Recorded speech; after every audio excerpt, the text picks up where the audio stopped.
You remember Miami's offensive line took a big jump from 2022 into 2023 in the second year under Alex Mirabal and Mario Cristobal. Can they make the same kind of jump again this year?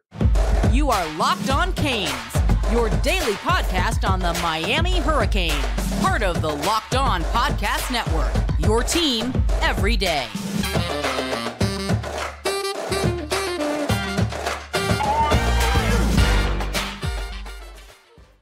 I am Alex Donno, University of Miami alumnus, longtime South Florida sports radio vet, and writer for allhurricanes.com. Thank you so much for making Locked On Canes your first listen and your first watch today. The everydayers, we love you. We're available free wherever you get your podcasts, available free on YouTube, part of the Locked On Podcast Network, your team every day. We have the pleasure of being joined by former Miami Hurricanes team captain, Miami Hurricanes center, back in the Howard Schnellenberger days, current radio analyst on the Miami Hurricanes radio network, Don Bailey Jr. And Don, you get a chance to watch that offensive line in practice so much more closely than I do, not to mention you understand O-line play in a way that I never will. What have been your early impressions on that offensive line? You know, I think it's nice to see the group coming together as it is, and that room is really starting to develop. I think, Inez Cooper is a guy that has really kind of fast-tracked his development. He was a 400-pound kid in high school, and he's probably down in the high 330s now, and you're starting to see him come into his junior year and start sending some leadership messages to that room, and he practices extremely hard. He's doing a great job there, and then Jalen, one of my all-time favorites, is at left tackle, and he is just so consistent, and I think he's drastically underrated. He's a guy that's up into 320, 330 range now, and can play across the entire board. He can go from left tackle to right tackle and everybody in between. And and he's having a very, very good camp. And you start looking at these other guys that are starting to come up, and there's competition. I'm glad to see that Samson has recovered, from the injury he had last year, and you're starting to see him work at the tackle and the guard, and you're starting to see that 5-star. Why was he a 5-star high school guy? And then it's McCoy, and everybody's getting reps, Alex, and I think that's the great thing that Coach Mirabal does is he cross trains everybody, and they don't have to make a decision on the offensive line until, a week or two before the Florida game. And that keeps competition at its peak. Yeah, we'll talk about some competition in a second, but I want to talk about the new guy that we presume is going to be the starting center. So replacing Matt Lee, Miami went out and got a very experienced guy, Zach Carpenter, out of Indiana. And he's personality-wise, he's a lot different from Lee. We had a chance to talk with Zach. He's very soft-spoken. But, he talked about having this controlled rage that he can bring out on the field. What have you seen in watching Carpenter so far? Yeah, there's no comparison personality-wise. Let's not kid each other. I mean, the guys are polar opposites as far as that goes. But that doesn't mean that you have to be one way or the other to be successful, right? But I've watched him, and he's definitely getting a grasp of the offense. So I think really for him, the most important thing is to come out of spring football and have a complete understanding of the offense and the calls, because everything generates from that spot. So he's got to understand what the left tackle, left guard, right tackle have got to do, and the quarterback in the backfield and the defense and everything that goes with it. So I think that's imperative that he gets a grasp of that.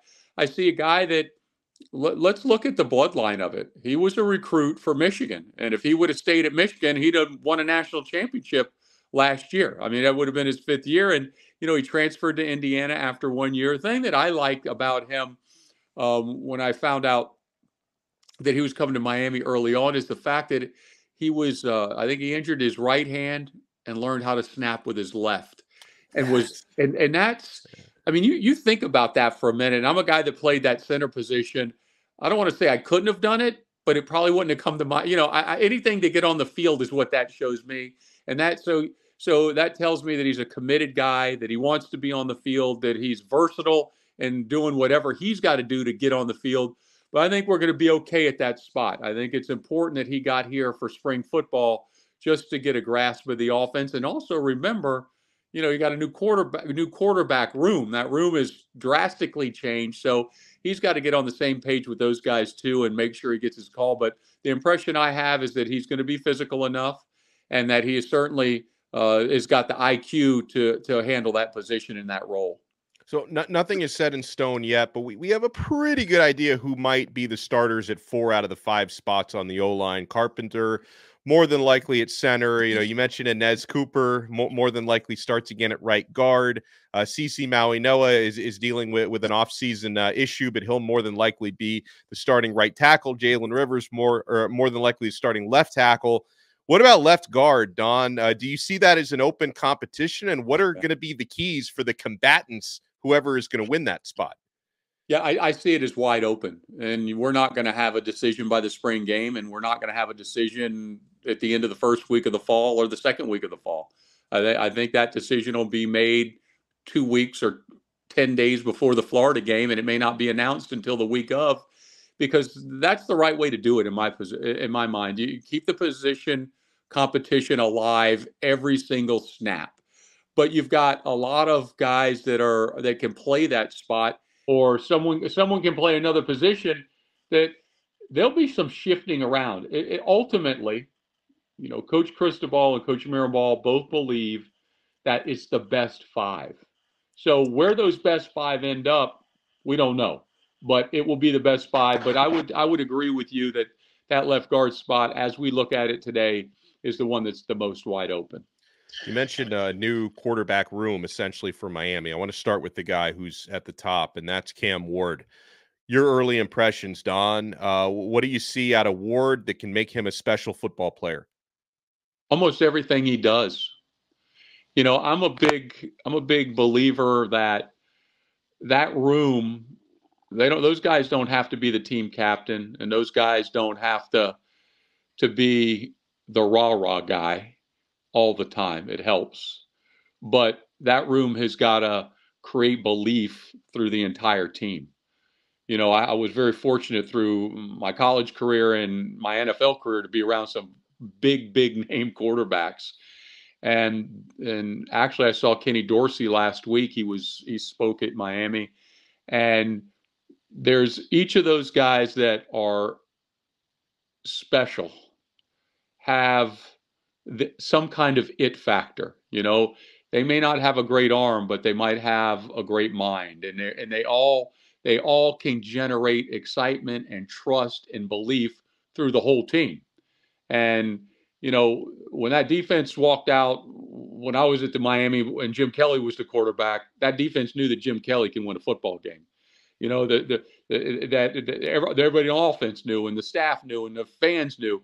And I think that's what's important out of that room. We can break down the throw and the drop and the vision and how they handle the timing of the routes and read the secondary. There's a million things you can check off the list, but I think the thing that I'm impressed with is that from the room, but Cam specifically, since we're talking about him, is that the guys are believing in him. And I think the biggest place I see that, if we've had a 1,000-yard receiver last year in Restrepo, and he looks like he could be a 2,000-yard receiver this year.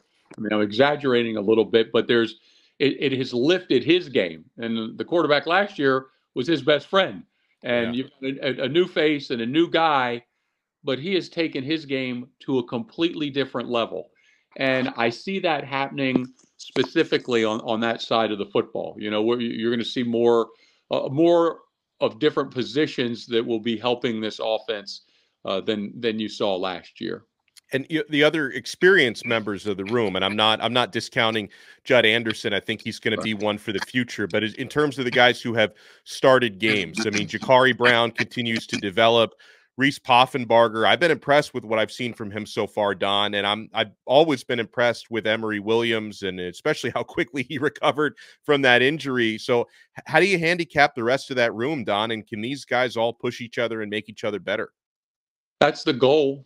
Every time you talk to Coach Cristobal, and every team, when Miami was great, there was position competition. I mean, you go back to Howard Schnellenberger's first year, it was Jim Kelly and Mark Richt, or the second year, I guess, it was Jim Kelly, Mark Rick, Vinny Testaverde, Bernie Kosar. So, you like a room that's packed. And I think that that's important because in today's world, Alex, you don't know who's coming or going. I mean, you really don't. Every day is a new story, or you're shocked on who you got or who you lost. So I think you always have to prepare yourself for that in today's college football. But I look at that room and I'm impressed. And really the way it's staged right now, it's fine. If everybody just said, okay, I'm going to wait my turn and compete, then everything's going to fall into place because there is separation. And I think that, Miami's got a commitment for next year at quarterback. They're working on another commitment. And but I believe that room has got to be stacked like they're stacking every other position. And you've got to make guys have to earn it every single day, and they've got to go out there and compete. And they'll all get better because of that. Whether you're starting or not, everybody's going to be better in that room if Cam is in that room, because they're going to watch him and they're going to learn and they're going to pick up on his leadership, and it'll pay off down the road for everybody. This episode is brought to you by the spring cleaning champions, Manscaped. This season, make sure to groom your carpets and the drapes with the leaders in below-the-waist grooming. Clear out that winter bush with Manscaped's Lawnmower 5.0 and watch your confidence bloom like the springtime flowers. Embrace the season and join the 10 million men worldwide who trust Manscaped with our special offer. Go to manscaped.com and use code LOCKEDON for 20% off and free shipping. Introducing the season's champ, that Lawnmower 5.0 Ultra. The 5th generation trimmer features 2 interchangeable next-gen skin-safe blade heads, a standard one for taking a little off the top, and a new foil blade to go smooth wherever your heart desires. I love this thing. It comes with a compact case, guys. I take it with me wherever I go. Spring cleaning doesn't just apply to the nether regions. Get the full grooming experience with Manscaped's signature Beard Hedger Pro Kit and Handyman electronic face shaver. Whether you're looking to craft your signature look or clean up that neckline, these are always the right tools for the job. Get 20% off and free shipping with the code LOCKEDON at manscaped.com. That's 20% off and free shipping with the code LOCKEDON, all one word, at manscaped.com. Nothing like a little spring cleaning in your pants. My friends, we are also proudly brought to you by Nissan. This week's March Madness bracket highlight, it's brought to you by our friends at Nissan. Each week, we're picking one team that stands out, a team that's pushed further than the rest. Just like any of the all-new 2024 Nissan SUVs, these guys were able to take it to the next level. The Alabama Crimson Tide can only be described as a pathfinder. They've been thrilling to watch, and they've really created a lane for themselves, entering the tournament as one of the hottest teams in the country. After taking down North Carolina in the Sweet 16, they'll look to take out Clemson to earn a trip to the Final Four for the first time in program history. Take the Nissan Rogue, Nissan Pathfinder, or Nissan Armada and go find your next big adventure. Shop nissanusa.com. I love it. Don Bailey Jr. is with us, Miami Hurricanes color analyst. A big void, a couple big voids are being left at safety with Cam Kinchens and James Williams on their way to the National Football League. And, I've seen a handful of players, looking pretty good at those spots in practice. Jaden Harris was the understudy for Cam for the last couple of years. Savion Riley transferred in from Vanderbilt. Mish Powell, who's the most experienced guy, transferred in from Washington. He can play safety or nickel. So, Don, quite simply, the voids of Cam and James will not be easy to fill. So what do players like this need to do to try to fill that? I think Mish is the guy, to me, that for the first 2 weeks that I've really been impressed with. And he's big.